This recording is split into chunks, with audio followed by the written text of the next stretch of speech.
a few minutes with us before we kick off the NASCAR playoffs at Darlington later this weekend. We're going to start with questions just to maximize the time that we have. And to kick us off, we're going to go to Kelly Crandall. Kelly, go ahead with your question for Kyle. Thank you. Kyle, you got me? Yeah, I got you.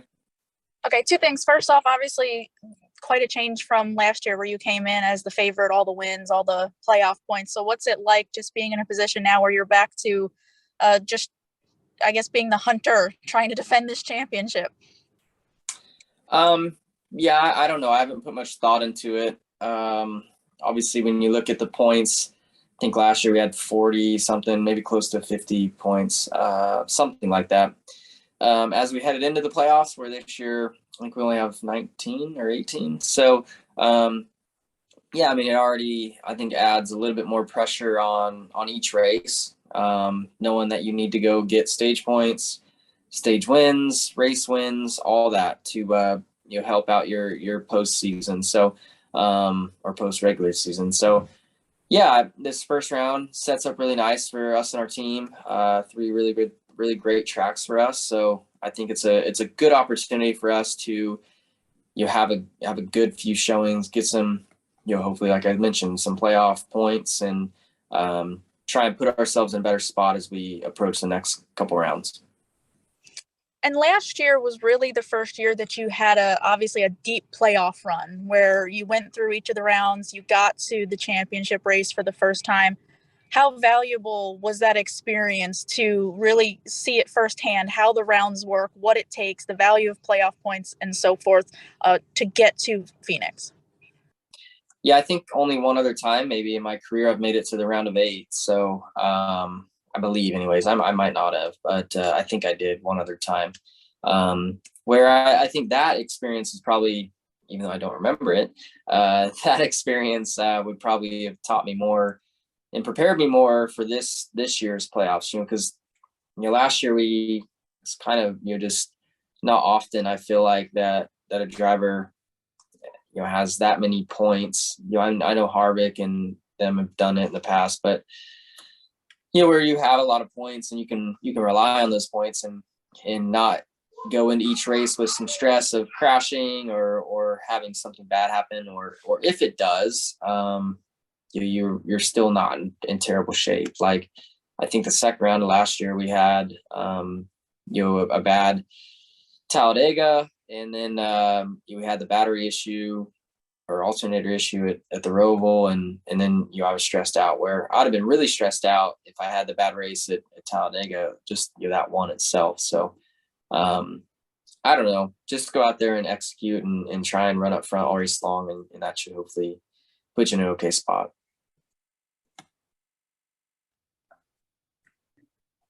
All right, our next question will go to Matt Weaver. Go ahead, Matt, with your question.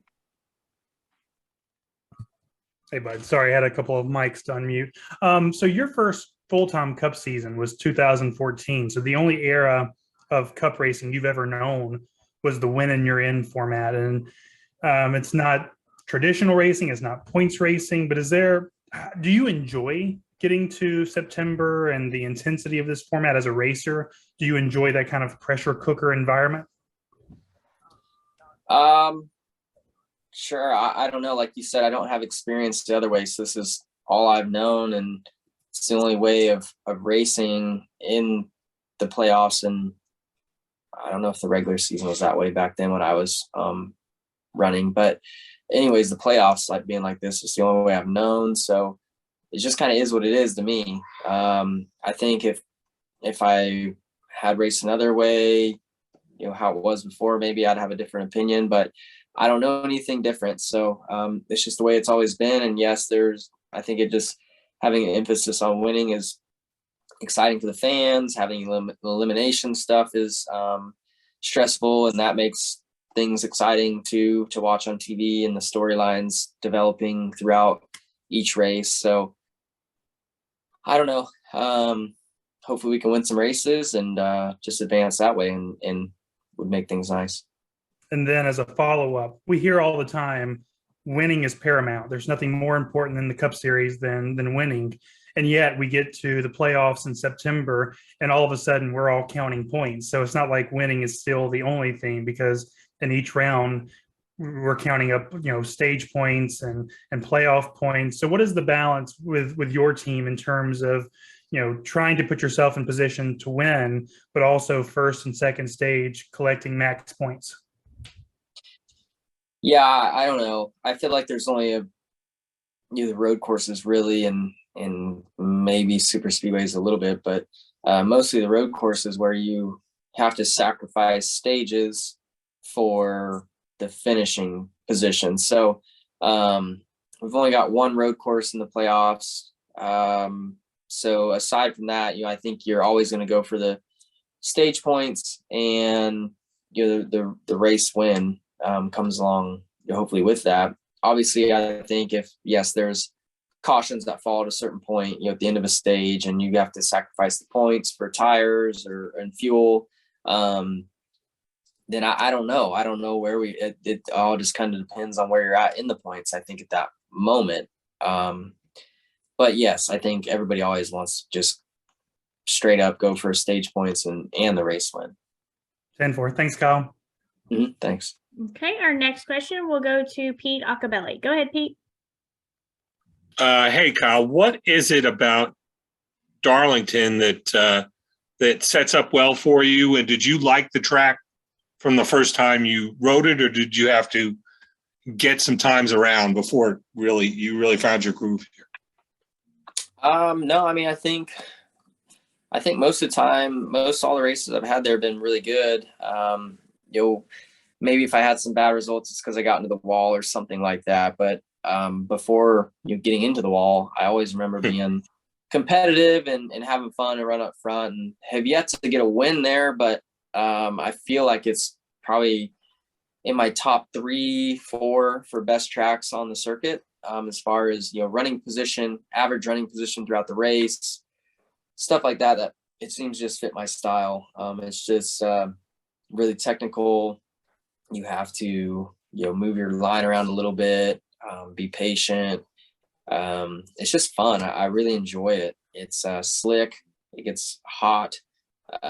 It's just a very demanding racetrack, and I think the more demanding, sometimes it seems to be better suited for me. So hopefully this weekend we can go there and have a really good run, and finally crack out a win there.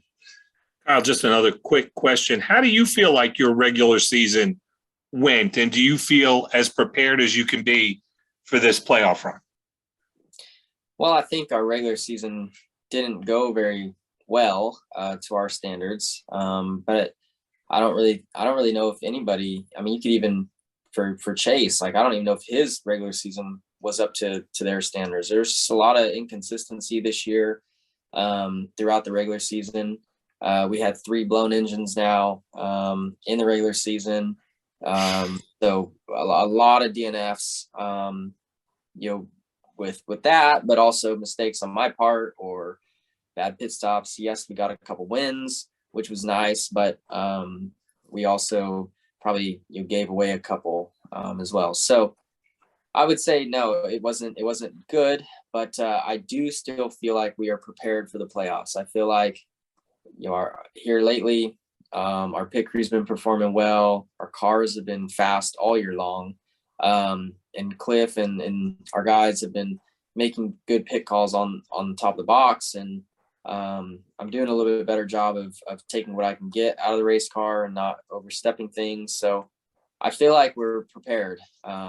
We just got to hope that everything comes together, and this is the time of the year for that. So I know we have a championship caliber team. We proved that last year, and just got to do it again. Okay, our next question is going to go to Lee Spencer. Go ahead, Lee. Thanks, and thanks for joining us today, Kyle.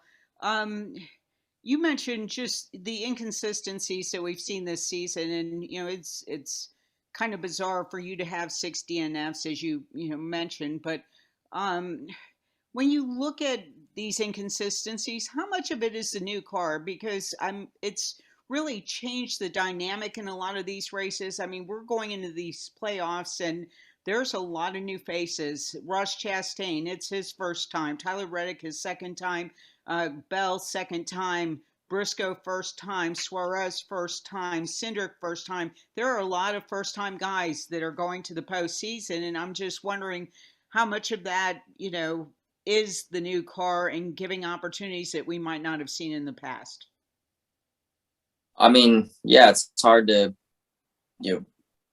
say that it's not a factor in, a unique set of drivers in the playoffs. I don't know what it is about it. I think just the cars are more similar than they've ever been to one another. There's more things that can go wrong in a race that take you out of it and you put others in contention. I don't know. I think there's a long list of things that can factor into why it is how it is. But I think it's cool for the race fans to see a different kind of crop of drivers up front all year long, and now a different crop than we're typically maybe used to seeing in the playoffs. And I think it's added some storylines for the commentators and for you guys, and I think those are all good things. Could there be some big unknown that none of us are expecting that pops up, say, round of 8 even? I don't know. I don't know. I think we'd have to just kind of wait and see how things play out. I don't know, because it is an unknown, or what. I don't even know what is an unknown, because we don't know what the unknown is. So I don't know. I can't answer that for you. I'm not really sure. You don't really feel like there's a clear-cut favorite right now going into the championship battle? I definitely think there's favorites. But there's a lot of craziness that's happened all year long. So even though I've got favorites, I'm not confident in anything, just because of how wild and inconsistent the season has been for so many people. So I think you look at us as being a favorite. I think you can look at Chase, obviously, in my opinion, Ross Chastain. I would say, us three probably, and definitely the Gibbs guys that are in the playoffs. There's a lot of tracks, I think, in the playoffs that suit their cars and setups very well. So honestly, I probably look at them as probably being the ones that can go out there and win.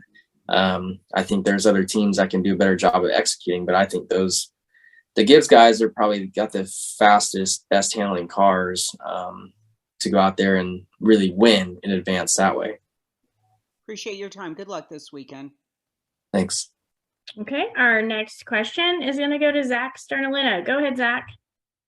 Hey, Kyle. You touched on this earlier, but just with your playoff history, there was only one other time that you were able to get into the round of 8 before the run you went on last season. So what do you feel like the biggest lessons are that you've learned throughout your playoff history that you feel like you can carry into this year to better prepare yourself? I think just not, if you win, that's great. But if you're not going to win, you just need to maximize your day and make sure you're finishing the races. I think finishing is the most important thing. If you can finish in the top 10 or 12 every week until at least you get to the round of 8, I feel like that's should be enough to get you in. As long as you're getting stage points too. Stage points are really important as well. But if you get one finish outside the top 20, I feel like then you've got reason to stress. So just not taking yourself out of it has been the biggest thing that I've learned over my career of being in the playoffs. I think when you're young, you think that, okay, now it's the final 10 weeks. I need to go out there and win every week or win at least once around. And that's not necessarily the case. So I think as long as you can just be consistent and finish, you let the other guys make the mistakes. Homestead's also back in the playoffs this year. Is that one that you have your kind of calendar circled for as far as, just being hopeful that you can get back to victory lane? Yeah, sure. I really like Homestead. It suits me well, being able to run the top and stuff and search for different lanes of grip. I do feel like though with the next gen car, it seems to be a lot easier to run next to the wall, inches off the wall. So I think, I'm a little bit worried that the whole field will be running up there and it will be really hard to pass, but we'll see. It's going to be great no matter what. I mean, Homestead's awesome all the time. I'm just saying, I think compared to other Homestead races, maybe it won't be as exciting and as good of racing just because it could be harder to pass, but just got to wait and see till we get, once we get there. But I love Homestead, and no matter what package that we ran there, I always seem to love it and run good. So I don't see a reason why we shouldn't be able to go there and contend for a win. Thanks and good luck. Thank you. Okay, our next question will go to Chris Knight. Go ahead, Chris. Hey, Kyle, thanks for your time today. I was just curious if there was any nervousness going into the playoffs with potential mechanical failures, given that you guys did have 3 uncharacteristic engine failures during the regular season. I have not really thought about it until, we blew up again this weekend. So, now it's almost, not most, our other 2 engine failures were early on in the year. So, I thought we'd had it all cured and stuff. And, to have another issue pop up this weekend, which I think was a totally different issue than I've had in the other 2 instances. Yes, I mean, it's on your mind, but that's not also something that you should worry about while you're on the track. So, there's nothing I can do from my position to, limit things from happening under the hood. But I'm confident that Hendrick Motorsports and the engine shop there is the best in the business, and they're going to continue to learn why stuff has happened and make it better for the future. So I'm not, my confidence in them has not gone down at all. I'm still confident that we're going to have great power and great reliability. But yes, it's more on my mind now than it was, just because it happened the week before the playoffs started. Great. Appreciate your time. Thanks, and good luck in the playoffs. Thank you.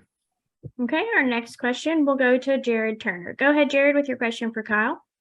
Hey, Kyle, thanks for being on the call. I was just wondering, what track or tracks personally give you the most cause for concern in these playoffs?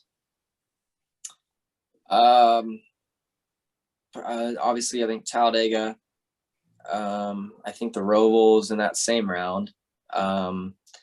So yeah, I mean, I think that's the round where us being the dominant team last year, it almost took us out. So that's the sketchiest round for me. As far as like a track that I don't do very well at, I would say Martinsville in that final round is a tricky one for me. But I think it's Vegas and Homestead, maybe that round. So those are 2 really good tracks for me. So hopefully if I do make it to the round of 8, we can have a great Vegas and Homestead and find ourselves in a little bit of a better spot once you get to Martinsville. But I think still, to me, that second round is the sketchiest. Mm-hmm. And just to follow up quickly, earlier you were talking about, several guys being in the playoffs for the first time. And I'm just wondering, does it worry you that some of these guys, particularly guys, I won't mention any names, but guys that have been prone to cause issues in the regular season, does it concern you with some of these guys being in the playoffs for the first time that they might kind of drive over their heads a little bit? No, not really. I don't. No, I wouldn't say that that I think about it at all. Because you're going to be racing with them anyways, whether they're in the playoffs or not, and they're still going to be hungry for wins no matter what. So I don't think it changes much. Maybe if they're in a must-win situation to advance in the next round, that's when you get a little bit more nervous. But that's going to be, your awareness is going to be high for anybody in a must-win situation. So honestly, to me, it doesn't change my mindset at all. I'd be curious to hear what other drivers have to say. I don't think it would change their opinions either. But yeah, so I guess, yeah, I don't know. That's my answer. And it doesn't really, I don't really think too much into it. Thank you. All right, Kyle, thank you so much for joining us. Our time with you is now complete.